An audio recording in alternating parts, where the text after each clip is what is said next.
You're listening to the Business of Pharmacy podcast with me, your host, Mike Kelzer. Phil, for those that haven't come across you online, introduce yourself and tell our listeners what we're talking about today. My name's Philip Cowley, and in 2001, I started a pharmacy up here in Logan, Utah, Cache Valley Pharmacy. I have 4 boys. I work way too many hours inside the pharmacy. I've struggled. I've given up a whole ton of stuff. And so in 2021, we were on the downslope. It was on its way out, and I was doing everything right. We'd never done more prescriptions. I had never been more successful from every precursor before, but 2001, I decided it was time to do something different or else I'd have to close the door. So I started on Instagram and TikTok. I now have 1.5 million on TikTok. I have 400,000 on Instagram, 12,000 on YouTube, and it just kind of exploded. And the whole goal was to just keep my store afloat, and then it created its own monster. I was doing 12,000 prescriptions a month, and because of reimbursements, you would lose money on more of them than you'd gain. And so I decided I had to do something that was different. And so I started on Instagram. I had zero social media presence in 2020, zero. And then 2021, I just went on. I'm just me. I just say what I want, and it's okay. I'm from the 90s. So in the 90s, you would fight with your friend, and you're like, Ford's better than Chevy, and then you'd be best friends when you walked away. Something happened between then and now. Now you can't disagree, or like if you have one thing you disagree on, you're enemies. But I came from a time where you say what you mean, and it's okay when somebody says something different back to you, and then you talk, and you're better. So all I do is go on and realistically do and say what I would do and say for my customers. It's actually been one of the best things that happened in my life because I'm able to help so many people. Well, Phil, we hold a couple things in common. I'm a pharmacy owner too. A couple years ago, I was going to go under, and I said, I've got to do something. My change was I got rid of all the brand name prescriptions.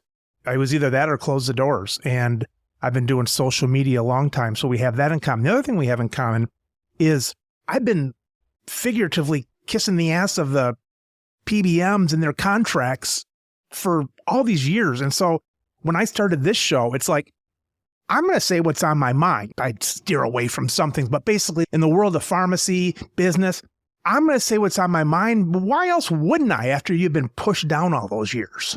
So I have an on-site audit tomorrow from one of the PBMs. So I might not just figuratively, but like literally kiss somebody's ass tomorrow to keep going. Exactly. And then I'm going to look at it in there. They'll audit me on insulin, and they'll audit me on life-saving drugs. They won't look at one thing that they should look at. There'll be no C2s on there. There'll be no oxycodone. They don't care. They'll come in, they'll dig through it. My last audit, because since I've started this, and I'm not trying to be paranoid, but since I started this, I have been audited by the big 3, on site by 2 of them. Every single one of them's audited me, and the state's been in. Really? So I'm not trying to be paranoid, but if not, it's been a real craptastic year. So anyway, they're here tomorrow, and I hit a point where there was no way to make money through the PBMs. Like, it's not sustainable. Phil, I want the listeners to appreciate your numbers. The average pharmacy either doesn't do social media or has 300 followers because of customers. Your biggest number, TikTok, 1.5 million. I mean, that is like way out there. Yeah. So, yeah. Well, and in the Instagram's even harder to grow on. So the 400,000. Because it's more saturated already? It's just people grow slower. So on TikTok, if somebody follows you, it doesn't mean you'll see their stuff. So people follow really rapidly on TikTok.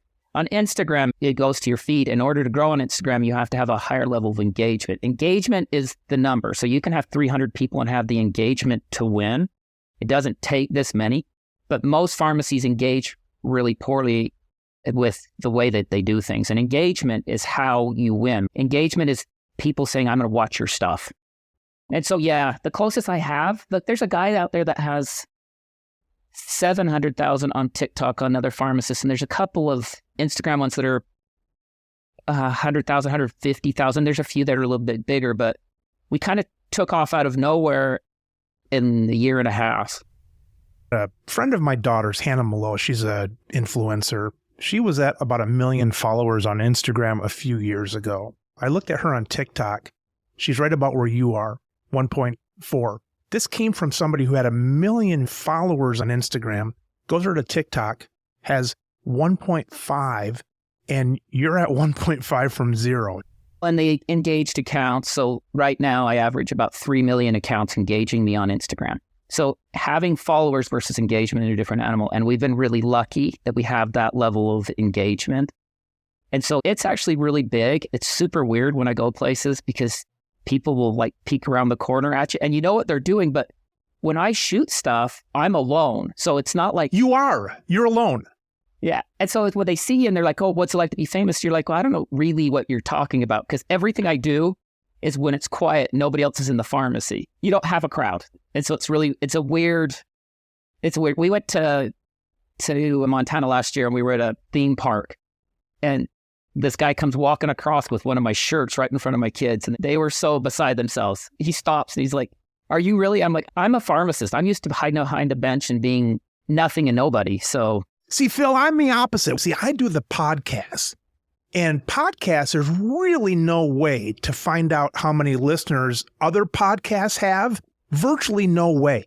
And so I get to pretend around my house like I'm famous. And I might have a couple listeners. So we're opposite. Phil, you do this alone at night. I noticed one artistic change you have been doing is a lot of more jump cuts. Right? Versus earlier. And are you actually going up and touching your finger on these or are you editing some other way? CapCut's the app. Oh, it makes I got it really easy. Yep. So I do all my own editing, but I use all CapCut. I do a lot of jump cuts and speed ups. You're filming just as one and then you cut all that stuff later.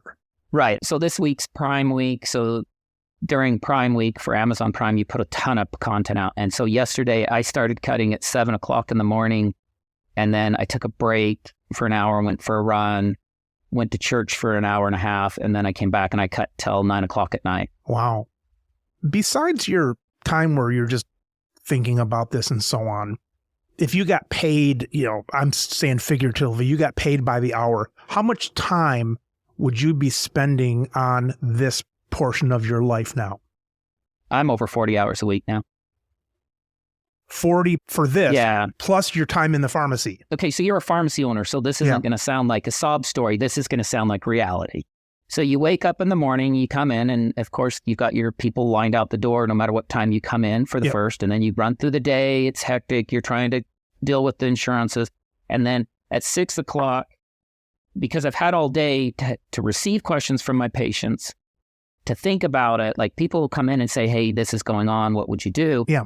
And then that night I'll shoot, and I used to shoot like scripted and have it all ready to go. Sure. Now I just go grab crap and I'm like, okay, just be you. And then I'll shoot like a 7 to 15 minute video and probably 2 or 3. And then I'll go home, eat dinner, cut the videos. And then I do have somebody that helps me with the management of answering and finding that. Like I have somebody who does that part, but the actual video's all me. And then Allie does all the monetization stuff. And so I'll be up till, I don't know, 9, 10 o'clock. And then I'll get up in the morning and do it again. And then if I have days off, I spend 6, 8 hours working on it. So I bet you between 30 and 40 hours now. Wow. But I did hire another pharmacist, so I'm hoping to cut back at the pharmacy, but it hasn't, you know how that goes. You hope. If you had to, if this wasn't a labor of love, what's the least amount of time you could do? 2 hours. Well, and the other thing is I have a bigger goal in mind. I think that pharmacies in general are on an island and we all think we have to hide from each other because we're like crabs in a pot. Like if you find something that makes money, you're worried the guy down the street's going to... I'm a big fan of the game theory of economics. And I think that if you were able to get all the pharmacists behind one person, whoever it is, the PBMs don't need to have this power. We do it to ourselves because we pick and pick. If I didn't have that goal to see if this has legs, and that's really the way I keep saying it because I'm old enough to know that there was a time when Whitesnake was super cool and now they're not. Yeah. Because things fade in and out so fast. There's a Phil out there. There's a Mike out there that is 28 years old, whose kids are really little, who's never at home, who feels alone. We shouldn't be alone anymore. We should fight. And so if I didn't have the goal to get us all together and push, I could probably do it in 2 hours and put out 2 posts a week and I would do fine. But I put out 7 days a week, and sometimes I put out more because I'm trying to see if the momentum will keep going. But you could do it in 2 hours. All right, devil's advocate, Phil. most of your audience is non-pharmacists, consumers. It's the TikTok mob. Yeah. And then how does that transfer over to the other pharmacists, let's say? I don't need to necessarily win over the senator. I need the senator's wife and daughter to tell him to do something. So the truth of the matter is that women from the age of 25 to 55 controls almost all the healthcare decision-making. And there's so many people already who are very skilled in the pharmacy world who are trying to make legislation change, who are trying to make combination. They're already doing that. For me to jump into that game at this point, that's silly. But I can get 200,000 moms behind me, and that power is a new avenue. It brings attention in a different way. Most people don't understand when we go to legislators and say we're not getting paid enough. They're like, what do you even do? But if they know that, it creates a positive image for pharmacy in general. And now I have a mob behind me that doesn't want to see pharmacy go away because they can see the value of us. Have you dipped into that at all? Anything as far as what we're talking about here? Or are you just gearing up to maybe drop a few things coming up? So I like to poke, but not make it an agenda. Because the thing about people is if you create a brand and that audience builds behind the brand, so you can influence people from a brand standpoint. But if you become your platform, people quit following you because now your brand is that platform. So you have to have a nice, even kill on what you do. People come to me because they want to come in and say, well, what's the difference between Tylenol and ibuprofen? What can I do for my allergies? But if I say, hey, did you know that the PBMs made almost $5 billion worth of profit last year? Yeah. Now it's going to say, wait, who did? And you're like, yeah, the people who you pay for your insurance, and then I have to give them money back in a DIR fee. And they're like, what's a DIR fee? You're educating people so the legislators pay attention. And it's a slow push because the mob doesn't move forward very fast. But if we are already trying the other avenues, and honestly, how hard people work for legislative change and how little it really relates down to the pharmacy level has been disappointing. Yeah. They work so hard, and then the PBMs just say, I don't care. Yeah. I'm going to do what I want. Like, you'll have changes so they can't come on audits the way they do, and they do it anyway. And then they take it back, and then they throw their lawyers at you. So I want the mob. I want the person who makes the HR decisions for the small companies to be listening to me. And then that HR person has real power, way more power than us having one senator who we've spent a ton of money on who may listen to us. All the HR directors, all the small business owners, they all have more power. So I don't want to come out and say we should be doing this or accepting that. Politically, I would love it if people never knew my political standings whatsoever, because that's not my brand. But for me to say that it is wrong for a company to take federal funds, choose their own company, and pay their own selves a higher amount, that's not a political statement. That is just a business fact. So for me to come out and say this is my political take on abortion, I don't have any desire because I'm not skilled in that. But if you want to ask me about pharmacy and the business of pharmacy, for me to be able to come out and say, okay, Phil, what do you think about this? That's my range. And I'm really happy with the lane I travel in. I don't need to be in your lane or somebody else's lane. As soon as you pick a platform, you're kind of requiring your listeners to say yes or no. It shortens your brand. Your brand is now just the people who agree with you or the people who hate you. Years ago, like in Hollywood, I think part of the reason why stars became so famous and so on, part of it is just because they were attractive to everybody, to all different sides. They kind of didn't say too much. And I'm really surprised how myopic some of these stars are, because maybe they think the whole world is a certain persuasion, but it's like they drop off half of their viewers, it seems. And I guess it's worth it for them. Well, some of them build their whole brand around a controversy too, and I have no desire on that either. If I had my brand, if people ask what is my brand, I'd like the whole world to be 1% kinder. Doesn't need to be a lot, just 1% kinder. If you had a PBM auditor and a pharmacist and we were both 1% kinder, everything would be better. If you had somebody who was wearing red with somebody who was wearing blue and they were 1% kinder, I actually believe we need to shove back towards the middle.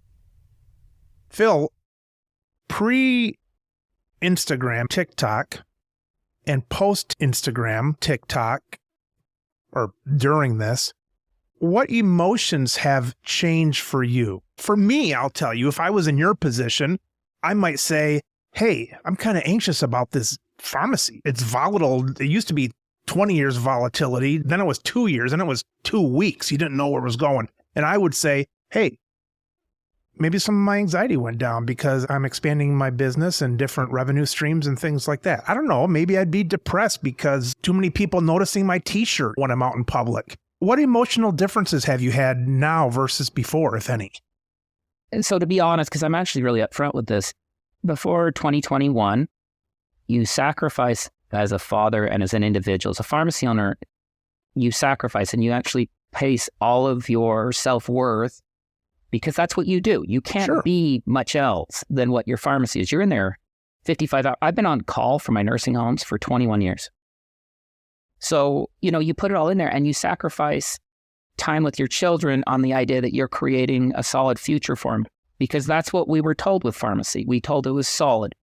And so I wouldn't go to their games. We didn't go on a lot of vacations. I was taking phone calls instead of them. And I told myself for years that it would be worth it because I grew up poor.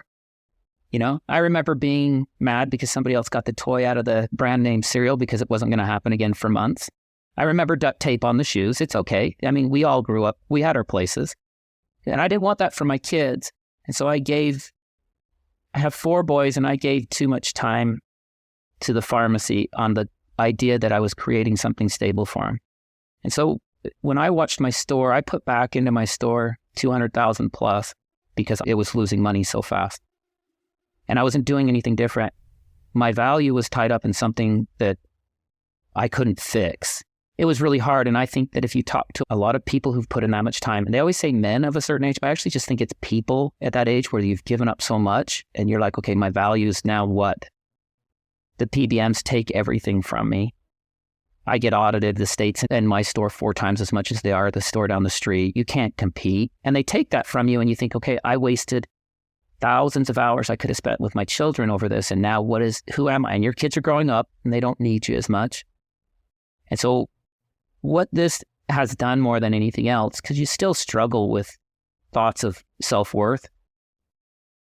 Everybody struggles with them. Like if you're really honest, there's nothing weak about struggling with thoughts of self-worth. Mm-hmm. And you try to do it honestly and do it right. And you try to show this morality of doing things and being able to stare people in the eyes, and you watch everybody around you just doing it in ways to make money. And so it was bad for a while. And I actually started the social media probably about the very worst time in my life. Because I realized that either I kept doing the same thing and I wouldn't be around for too many more years, or I do something different. It wasn't like this. It was this groundbreaking. I'm going to do this and I'm going to show all this stuff. It was, if I do the same thing will happen. And so I thought to myself, let's do something different. I got invited to a shoot by my neighbor because they needed, in his words, he needed somebody to fit my demographic for a workout video. And I said, so an old guy that still can work out. And he said, yeah, that's it. And so I went there, and I was there with some social media people, and they're like, you totally should do this. Like, you're easy with the camera. So I paid them, and we started, and it was slow. We got to 1,000 in August. So we started in July, and by August we were 1,000, and we were seeing a little bit. And then it blew up. And what I think now is that if I can help, there's another guy out there who needs to hear that there's hope. And that if I can spread hope and kindness and tell other pharmacy, and not just pharmacy, but anybody, that the world's good. And then all of a sudden I was getting these messages from all over the world of people who said, when you talk about your insomnia, it made me feel better when you were honest and about struggling with depression, even though you work in a pharmacy, like there's no pill. It helps me. When you said you hate taking your Lexapro, which I hate taking, it resonated and it allowed me to be something I'm not. And my kids, I embarrassed the crud out of them, but I think they're more proud of me now because they understand who I am better than before. I want to make people see that people are way more valuable than the things that they have currently on their plate. And I don't always feel that way, but I get to talk to people who do. And I really hate what pharmacies become. There's no stability. And the only reason why we went this direction was for stability, because everything else about this job is hard and horrible most days. Everybody yells at you because they either can't poop or they need to poop or they want to poop. Like, it's all day long, and it's your fault that the copay went up $5 and nobody has to answer for it. and you give up everything. You give up everything to try to create security for your family, and they pull it away from you. And then you think, what good am I? The problem with pharmacy is with those damn DIR fees. It'd be one thing if you were like running a shoe store or something like that. Let's say you're running a shoe store and you're working 60 hours a week and now your shoe sales are going down. And maybe you're not needed. Maybe you're only needed 20 hours a week. Well, at least you can feel that. Maybe you have more time to spend with your boys, or you say, screw it. I'm going to take this weekend off instead of busting my ass here. The problem with the DIR stuff is pharmacists felt more and more like they were needed. It's busier, and at the whole time it's being sucked out from under you. So talk about a wall tumbling down. It's terrible. I 100% agree with what you're saying. Don't you think the problem is systemically substantially larger than that? So we get rid of DIR fees. Do you foresee 5 years from now the PBMs, the pattern, not just the PBMs, but the whole system? Can you foresee we take a DIR fee out, we mandate something else? The system is so broken. One step to that, one of my employees said, I'm so excited about all the laws coming through in Michigan in 2024, everything against the DIRs and that. And I said to him, don't hold your breath. I think the value in what's happening in some of these political fronts is that it's getting maybe simpler. So maybe instead of people stealing from the pharmacy in 8 different ways with smoke and mirror, maybe it's down to 3. And if that happens, maybe the legislator that lives in your area or something might understand this over lunch versus weeks, and they're going to roll their eyes back and it's not going to make a dent in their understanding of it. So no, I don't think this is going anywhere, except maybe it's not so obfuscated where people can see a little bit more clearly through it. But they're just going to see how they're getting screwed instead of having the lights off. I think you and I are on the same page there, because I believe sometimes what will happen is they're giving us the argument to be had. If I was the PBMs, I would fight back and forth on the DIR fee, because who cares? I'm still making so much money on the fact that I get to set up my own contracts with my own people however I want to do it. Yep. And there's no accountability. At some point, there will be a brave senator, a brave Congress member who will say, this is it, and we are going to fix this system. And when they do that, they will be able to start pointing at the fact of how many people get so much money from manufacturers and PBMs. And the whole thing will come down crashing the way that the opiate did. At some point, they'll start seeing it. But I think that, I don't know, I don't get super excited about 1 or 2 little changes because it feels like they're throwing me a bone, so I'll quit complaining. Where really, if pharmacists were to come together, your retail, your chain, everybody'd come together and say, we're done with this.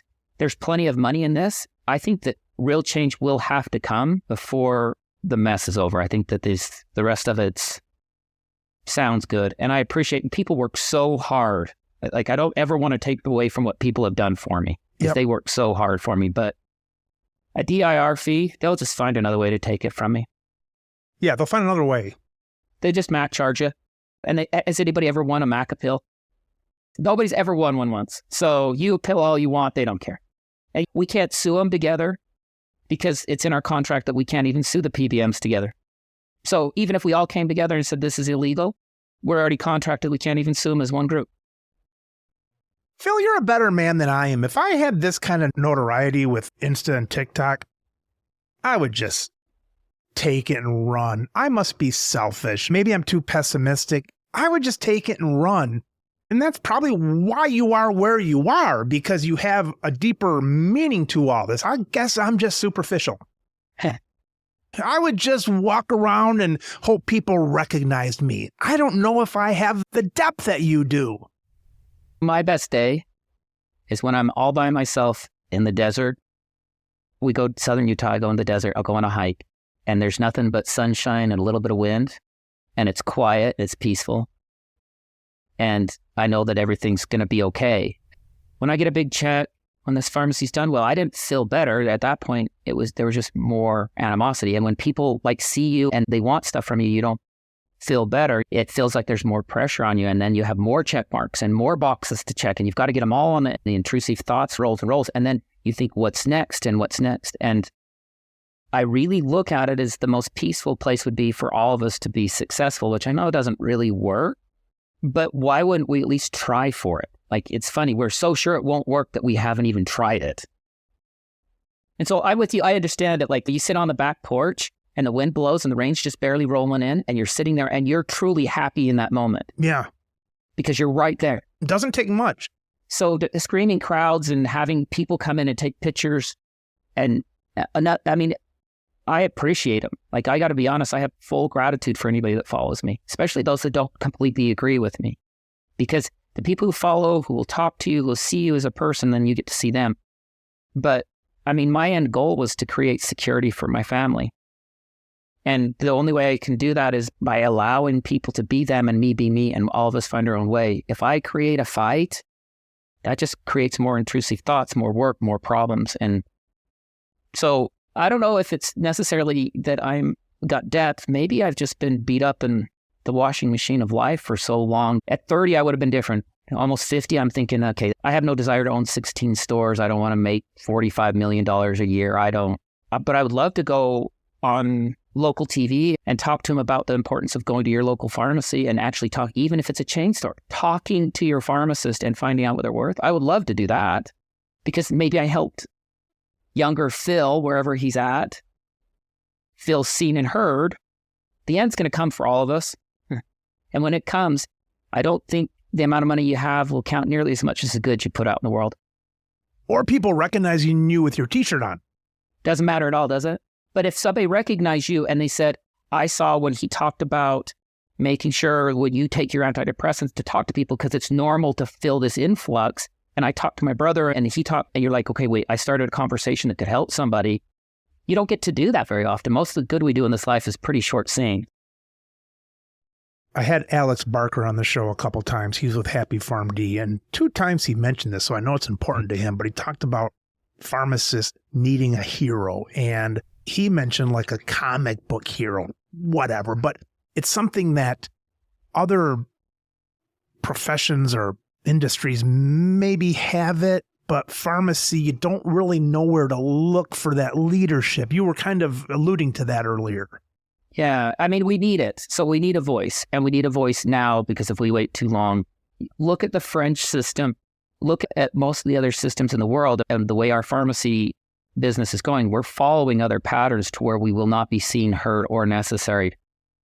That you're dispensing, you can go to other countries, you can go up to a machine and put your prescription in and it pops it out for you without a person there. And I believe that if we don't get a voice, if we don't have somebody who, when there's something going on, you're like, well, you need to call this person and have them speak. But you have to have somebody who's not associated. And that's the trick, like somebody who isn't getting paid by APHA or whoever, because we always fight with ourselves so much. You need somebody who just is going out there to do it and to have a good voice for pharmacy. And if we have it, I would step behind someone like that in a second and push this down the road without a problem. But we need that, or I think that our industry's in huge trouble in the next 7 years. Can you think of another industry that has someone like that to compare that to? Well, you look at doctors are the best. Look at how many doctors are on TV, and each one of those doctors has a loud voice. So Dr. Oz, he's fine. I don't know him. I've never seen anything that I disagree with him, really. I understand that he's got some vantage points I don't have. But when Dr. Oz goes on the Today Show and talks about something, people attach themselves to Dr. Oz and they think, okay, I like him. He's saying what I like. I want this to happen for that industry. We've never, I mean, the only person that's famous as a mass murderer is the only person that's been famous as a pharmacist. The very first killer, and I can't think of his name right now, but everybody else is going to remember it. But Holmes, H.H. Holmes is like the only famous pharmacist. I don't know about him. H.H. Holmes was a pharmacist in Chicago during the World Fair, and he killed like 118 people. He was the first serial killer of the United States. He would burn them in his own crematorium. He poisoned them, stabbed them. He did everything. He didn't, like, they'd come in and so you had to, him. We can come up with Pemberton. We can come up with a few others that made like Coca-Cola. And then there's the pharmacist from Poland that saved all the Jewish people. And that's about it. Right? It's like you Wikipedia and we have this huge history and we don't have anybody there's a few congressmen, there's some, but we've never had somebody who takes on the face of pharmacy because I think we just fight against each other too much. Let's say there was someone charismatic and they were from a bigger group. Is it a necessary path that they're going to fight? Is that a nature of somebody who's representing an association? I don't think so. It depends on what you need. So like I started what I'm doing because I felt like my life, like what I did my whole life was taken from me. And the first thing I thought of was the 1,000 other people like me doing the same thing as I was doing on that day. And I was sick to myself that somebody else was going through it alone, what I was going through. And so when somebody asks me why I do it, I have 20 years of suffering in the desert that drives me forward. And so you could have somebody from an association who's charismatic, and you could have, but you need to ask what put you in the position where you were willing to do it. You started because your store was going under, right? Yep. You saw your life, what you did, being taken from you. Yes. More of the personal struggle. That's how they ended up in that position then. Yeah. And I think that struggle is what makes it to where you push things forward in a way that's not easily bought. And you're not looking for very specific things. See, we have a lot of compounders who really love compounding. I've compounded for years, right? But when they talk to people, it's just compounding. Like the idea that you make 32 cents on an amoxicillin that's not their problem. My thing is that little mom who was getting the amoxicillin has no one to talk to anymore because we've changed pharmacy. The amoxicillin mom needs more help than our hormone ladies that are spending $300, $400 in hormones. They get plenty of attention.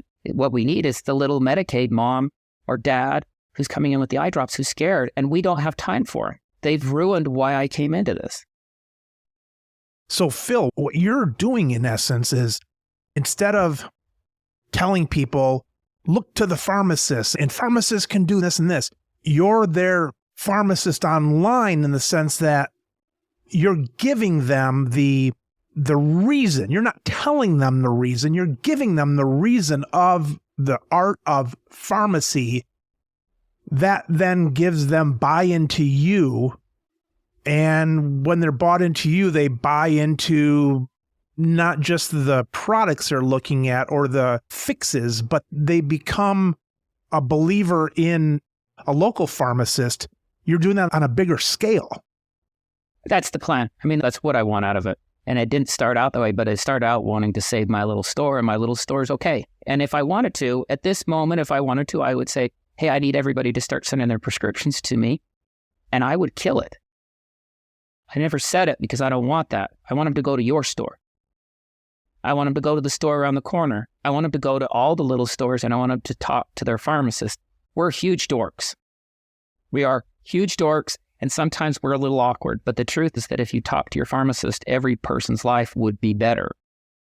And as soon as they realize that the idea that you're shipping off to who knows where to save a little bit of money and have it come through the mail and never talk to anybody, that's failure in my world. My world is that you want to see your pharmacist, you want to talk to your pharmacist.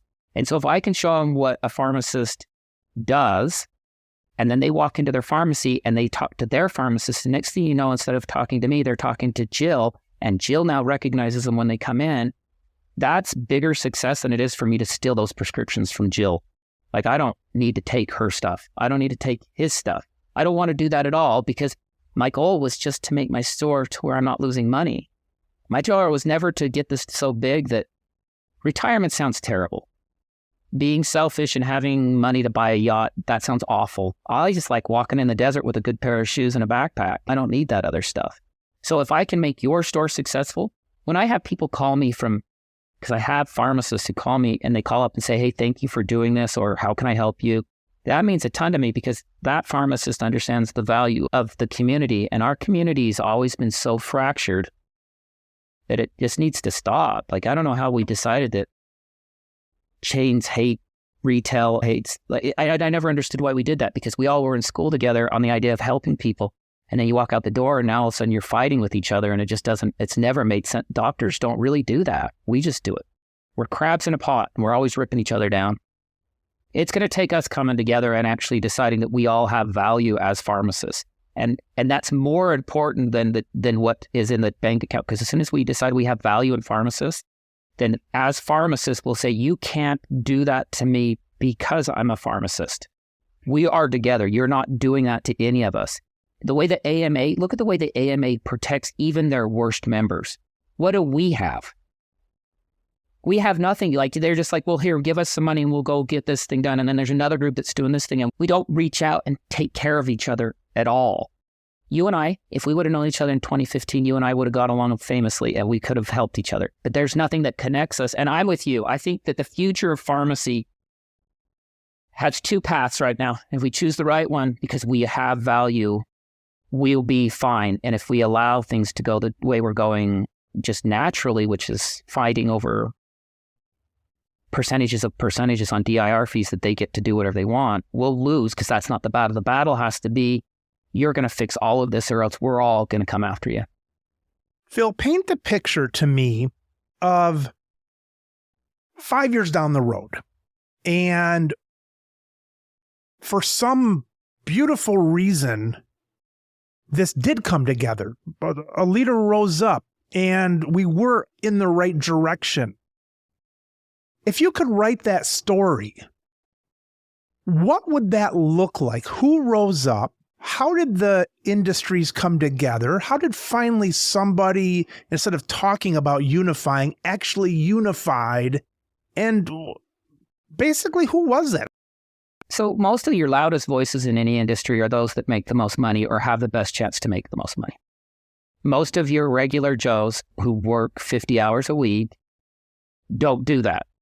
So the person that rises up would have to emulate the person that goes to work every day. Instead of, right now, if you're compounding semaglutide, you're making so much money that you're going to have tons of money to throw at the process, and you're going to fight over the fact that you get to do it because of the shortage. And I have no problem with those guys. Good for you. But I think the person that rises up will have to come in and make it so you don't have to play the stupid games to make money. When you say one person, is it symbolic of a group, or is it one person? Well, I don't think one person can do it alone. I think you have to have somebody who's really good at the PBM side. There are people who spend their whole lives figuring that out. I couldn't do that part. You'd need somebody who's really good at working with the manufacturers and deciding how they're paying you. And the idea that we clean up how we get paid, like the idea that you have an MAC and then, you have AWP, but then AWP really isn't because you have to have, the idea that we have this system that nobody understands is crazy to me. So I think it would have to be a group, but it would need to be a group that doesn't feel like, well, pay me your membership fees and then we'll get this all done for you. It's going to need to be more of a movement than necessarily a person. And I guess you already kind of answered that. Like the doctors, you've got Dr. Oz, you've got some other doctor shows, you have a surgeon. It might be something the person has to have some exposure, but it might be a handful of a movement. And you need to be able to, all of you get together, and when you disagree on something, rather than saying, well, you're wrong, you call up and say, he's a pharmacist. He's not always right, but I'm behind him. She's a pharmacist. And although I disagree with this part of him, I am never going to tell you not to do. And once you get that movement of everybody moving together, like, you work mail order. That's fantastic. How do we get along? How do we push this down the road? I think that it's a movement in nature. It's just so ingenious how the people who have the most power and money in pharmacy have plotted us against each other consistently. Like, you take a PBM, they're like, okay, I'm going to give the chain stores a little bit more money than I'm going to give independent, and then they'll hate each other and they won't hate me. That's exactly right.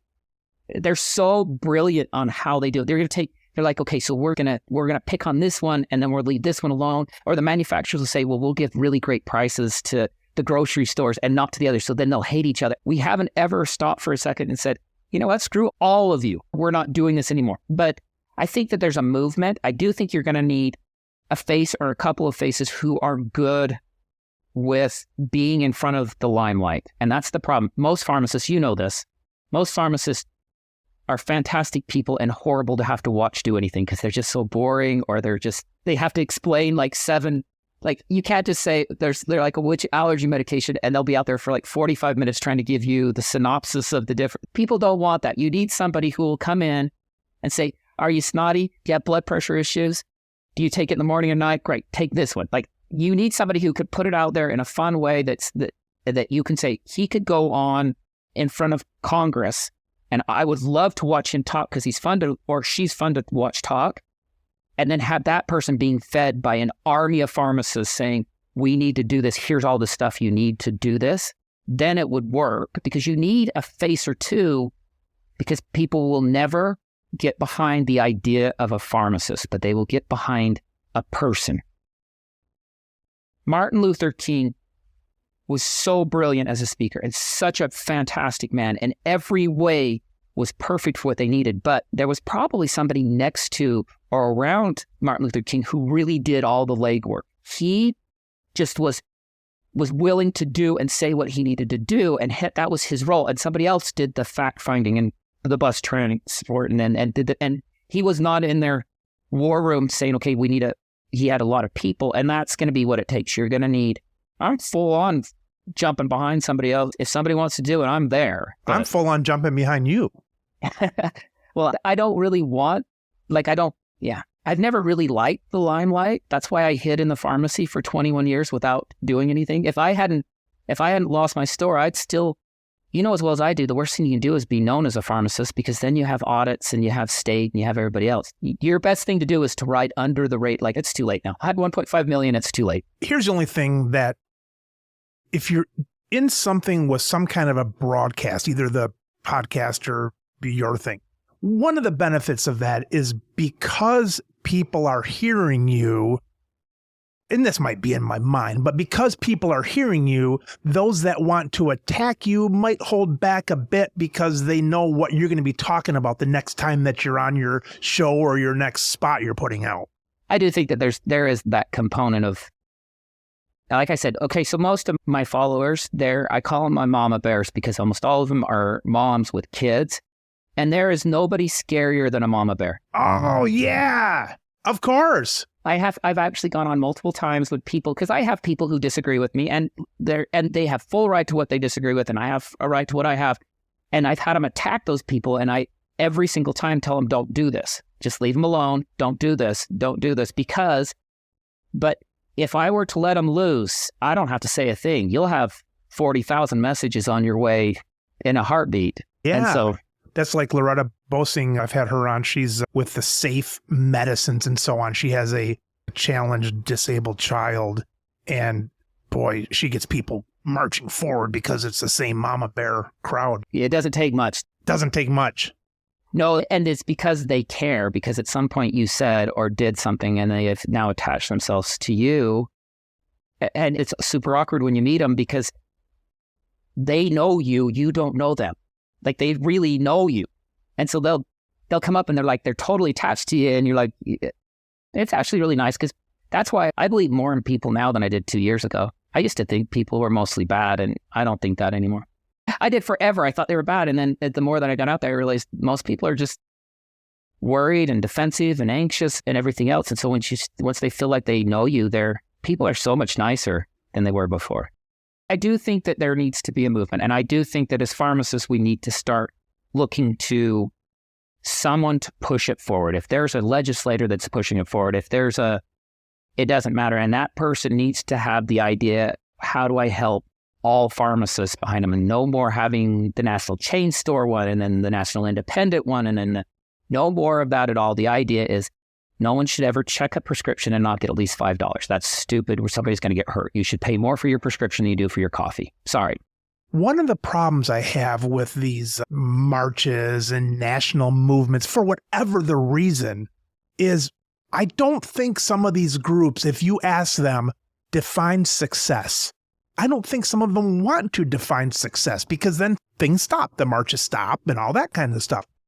We should have prescribing rights at the same level as NPs and PAs, with the exception that we don't do the original diagnosing. Period. After it's been originally diagnosed that you have blood pressure issues, pharmacists should be prescribing. It would actually fix the whole system, because if you have high cholesterol, the idea that you have to go see someone and you're not going to take it till you do see them, and then when they do it, if you have high cholesterol, you should get your cholesterol medications continually. If you have insulin, there is no reason that a diabetic ever has to go in except for when they need something fixed, something's wrong, they need to get their A1C.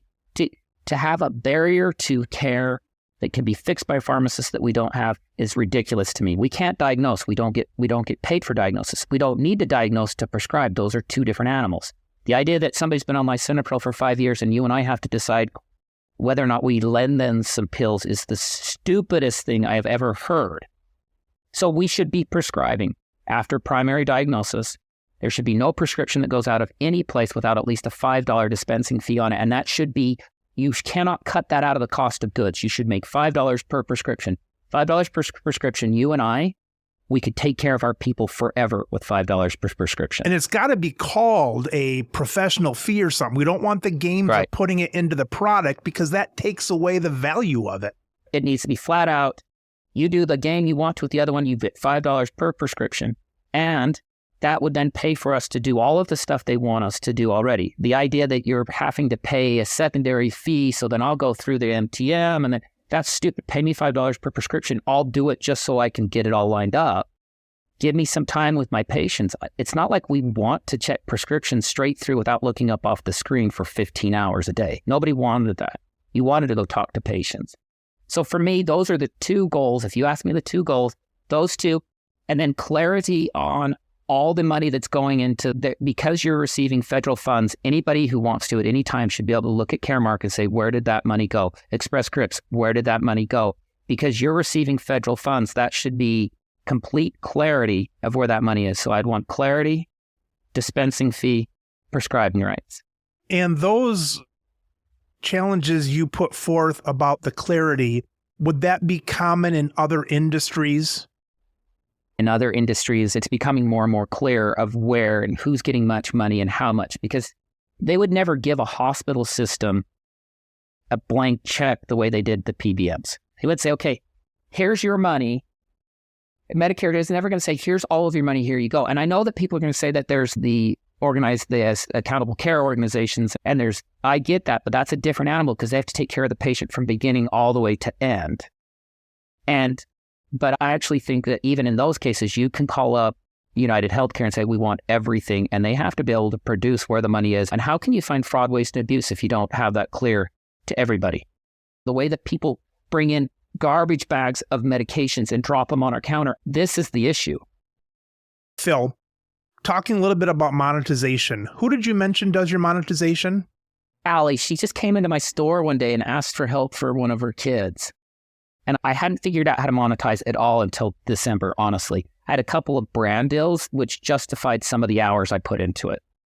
And I had one, and they needed me to do this thing called whitelisting, which is giving them a code so then they can put it out on their own format. And I couldn't do it. And she just came in asking me a question. I'm like, and I'd never asked anybody before. And I said, do you know how to whitelist? And she said, yeah, here. And she took my phone, and it was like 4 steps, and boom, it was whitelisted. Turns out that she before she had her second child, she was working doing this stuff and as a helper for a group, and she was working towards her graphic arts degree and everything else. And so she started helping me monetize and figuring out the ropes on monetization. And the money that's in social media is so much easier than it is in pharmacy. Like, I could quit today and I would be fine. If I'm being honest, I could be way better than fine if I quit today. As far as your pharmacy, has the social done anything as far as your bottom line in the pharmacy? We're up 20%. Because of this, obviously.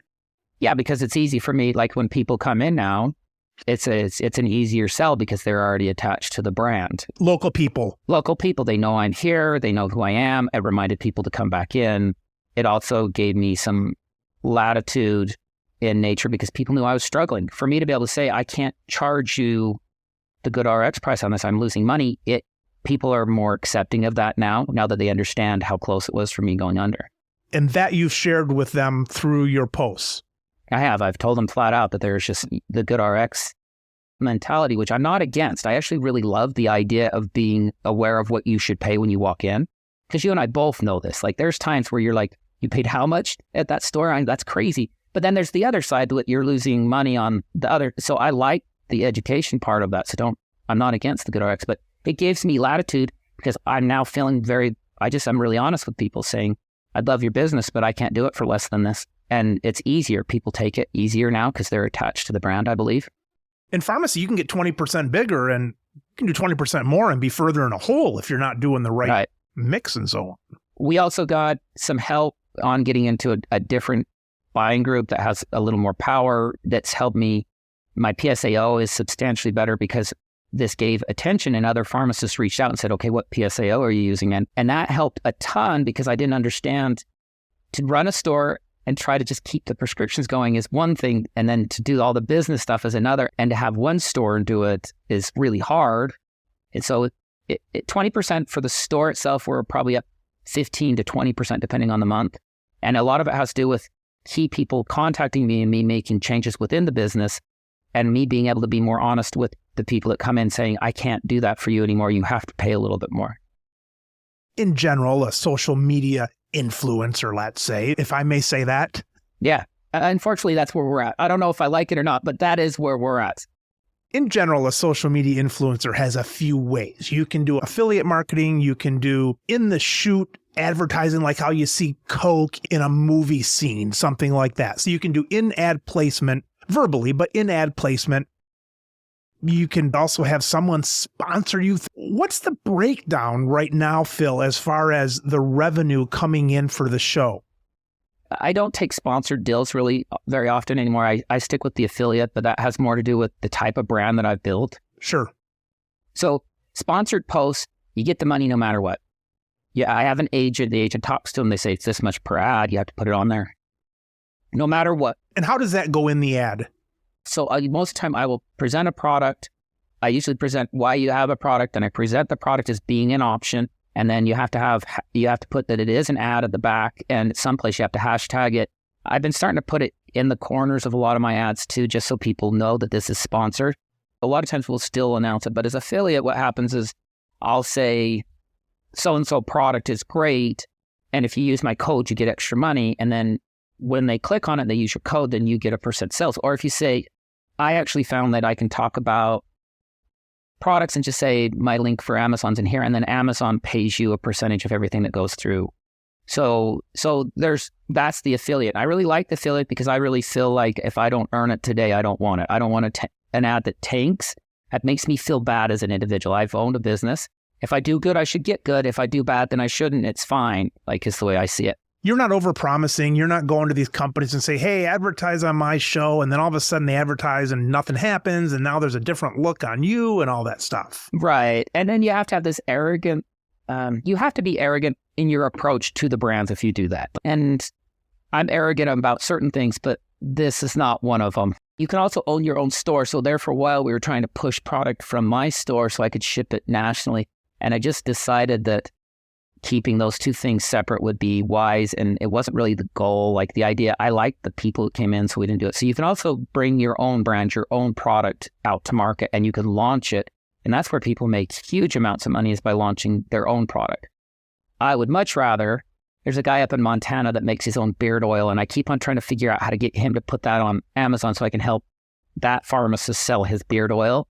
And then you could come up with whatever you're doing. The idea of coming all together and then making a co-op where we just shout out at each other all the time is really where I want to be at. But I need to get at it. Like, you can't work 90 hours and think you're going to run that too.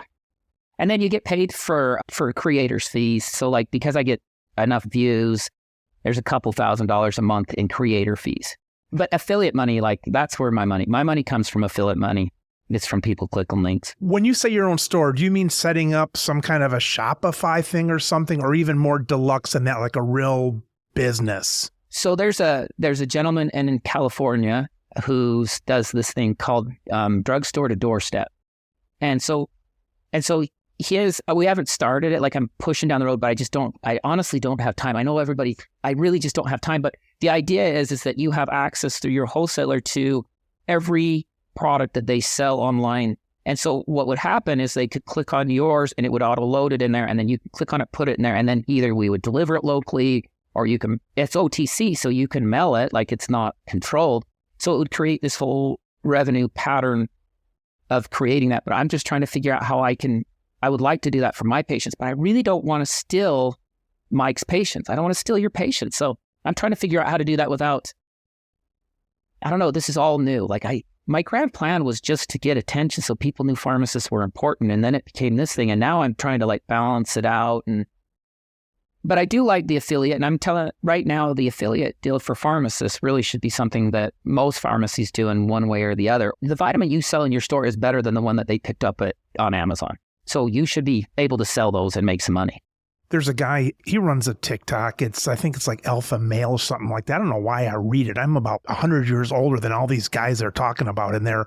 But he, I think, bought into a company that was making this men's hair or something. He buys in. Now it's his company and he's promoting that brand. Is that what you're talking about your own stuff, sort of? That would be the way, like you'd start your own and then it would be your brand, because I'd rather have it be, and then you could come up with whatever you're doing. But that's not my plan. My plan's been different for now. And who knows what brings next. So let's say the store's not there and this becomes your full-time job. You can kind of dream about it. You have some ideas in the shower, that kind of thing. The store's no longer on your mind. And let's say you were tasked with getting as much revenue as you could. Let's say that was your focus. What would you be doing if all that were true? What would your next steps be to make this as big as you could? So there's some pretty large players out there that have contacted me that want me to. Here's an easy one. N-acetylcysteine just came out with a new study that talked about hearing loss in combinations with prednisone in order to help with the sudden onset hearing loss. And they showed the N-acetylcysteine works on the nicotinic acetylcholine receptor that's found inside, right at the base of the hair cells inside the cochlea. And the combination of the two is substantially better than alone. And so N-acetylcysteine is now getting a lot of attention currently for hearing loss. And then you look at the lipoflavonoid that we all tell everybody to take because we don't know what else for them to take for tinnitus, and there's no N-acetylcysteine in there. So there are some large groups who, because I have this background information, want me to come and make my products with them. If I wanted to make money, I could go that way. And I think I could be like, I don't have to do, like, it's weird because 2 years ago, I'm ready to be like folded up, unemployed. And now I'm looking at it and the world's right in front of me and I have to keep reminding myself, even if I did that, would I be happy in 5 years? And that's what I would do, and it would make a ton of money. And right now, with the momentum I have, I don't think it would be a problem. Like, honestly, I think I could capitalize to no end. But when I sit on the back of my porch and the storm comes in and the rain's coming, I tell myself, will you be less busy? Will you be happy? I would be happy if I could travel, though. You know what I want to do? I want to go to Pharmacist. I want to go find every pharmacist that's struggling, and I want to have like a travel channel type show where I go to your store, I see you, you tell me your secret, we do something together, right? Then you take me to your local swimming hole and I jump off your rope swing, we go eat a burger at the place where you always buy lunch for your people, and then we put it out there, and then each store has this spotlight. That's what I want, the time to go visit every place and go visit pharmacies, because the more pharmacists like you that I get in front of a camera that 50,000 people in your area see, then you get to be that for the next person. I would love that. I just don't know if I'm brave enough to do it, meaning that I'd have to walk out the door and be done with the store. It's a little bit like the Guy Fieri, That's the idea. The diners drive in, and he maybe doesn't go to their local park, but you could add that into it too, on the rope swing and stuff like that. That's what I would like to do, because I could do that. And I think that if people can get a personal connection with somebody in their town, that becomes the goal to make pharmacists important. That's what I want. I would love to do that. I just have to be brave enough to quit coming to my own store to do that. That's the problem. I think it would be successful because you do it on a YouTube channel. I don't think it'd be, but I just don't know if I'm brave enough to say, do you really trust social media? Because I'm a child of the 90s. I've been told not to trust anything, and I believe that. We all know how Facebook can go away and Twitter could be gone tomorrow, and Snapchat and Insta and TikTok. There's going to be something else coming out in a year where anybody who uses TikTok is going to be an old fart, and all the freshmen in high school there with this new thing. So with your brand, it's not really social media specific. You've already proved that with your Insta load and some others in TikTok. And so, boy, I'm saying if it wasn't for the friends and the longevity of the business and all that, I'm saying this has to happen in a year. I think you're probably right. Like, I have to make a decision, and it keeps growing, and I can I could sit on my haunches and I could make money off the affiliate deals, and the store's doing fine and I would be fine. But what is that? When you're 80, what does that mean to you? You know what I mean? I would like to feel like when I'm done that I made a difference for all the other pharmacists, because I think pharmacists can do more good, and I mean this, more good than any other profession. We have more of an opportunity to have that girl who's coming in who's like 22 or 25 and she can't get pregnant and she's sad. We're the ones that have that chance to see all of them. We're the ones that get to see the old man that loses his wife, not just when she loses his wife, but for years afterwards, and be kind to him. And if I can make pharmacy be seen as what we should be, and then I'm 80, that's better than money. So that's what I would like. I think that building a legacy for me would be to make the world 1% kinder. And then if I look at it that way, the idea of taking that big deal from whoever doesn't make any sense. It's just more tact. They just take it from you. You and I both know that. Every time you make more money, they just take it from you anyway. But friends don't go anywhere, and they're there. So that is my dream. If you could make that happen, I would travel to every little pharmacy I could if I could be in a position. And then I show up, we make you attach yourself to the person, and then we leave and we go to the next place, and now they get an extra 200 patients. If not, if it's somebody else, I will be in their camp in a second if somebody else wants to do it, because I don't think it'll be easy. I think it'll actually make you really tired and make you really sad a lot of days, because I hear your story and I hear my story. I look at you and I see somebody walking around in the background, and I know what you gave up for that person that was walking around the background of your. I know that that's a person that you not only are giving up time now, but you gave up time before, and you came home broken a lot of days. And you did it for that person that's walking around in the background. And you should go, whoever that is, you should go give them a hug, because you did it for them. And there's thousands of pharmacists that are sad and broken, and we don't need to be, because I think we're stronger than the doctors if we got together. What good's a doctor without a prescription? Phil, typically I will close the show with some thought, but your words are so powerful, and as you say, people know you without you knowing them. So I'm going to tell my listeners, just go on TikTok, Instagram, Phil's My Pharmacist, and get to know Phil. So thank you, Phil. Thank you for your time, and really appreciate you sharing yourself with the show today. No, I appreciate the opportunity. That the audience we're talking to is the audience that I really hope the best for. So you're huge in the idea of people feeling better about being pharmacists. So I appreciate what you do. Well, it's a labor of love, as you know. Certain parts of it. Yeah, well, and then you put all the hours and you're like, I just want to go to bed. So, yeah. You know. All right, Phil, we'll be in touch. Okay, thank you, sir. Thank you.